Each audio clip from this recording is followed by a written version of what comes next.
जाऊ बोलते, जाधवांची कन्या भोसल्यांची सून, शुभांची माता भाग्य कोणते अजून. हिंदवी स्वराज्याचा पताका नव्या अभिमानाने डोळते, लक्षात येऊ नये का मी जिजाऊ बोलते, मी जिजाऊ बोलते. आमचा जन्म जाधवांच्या घरी झाला तेव्हा आनंदाने दारादारात रांगोळ्या काढल्या गेल्या, तोरणं बांधली गेली, हत्तीवरून साखर वाटण्यात आले आणि आमचे नाव जिजा असे ठेवले. आईच्या इच्छेखातीर आम्ही 6 भाषा शिकलो. शिवबाराजे हे आमचे सर्वात धाकटे रत्न. अतिशय कठीण परिस्थितीला मात देऊन आम्ही शिवबाराजेंना घडवले.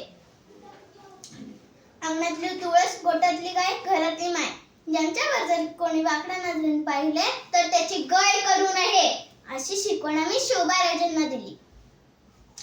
आम्ही पाहिलेले स्वराज्याचे स्वप्न ते त्यांनी पूर्ण केले.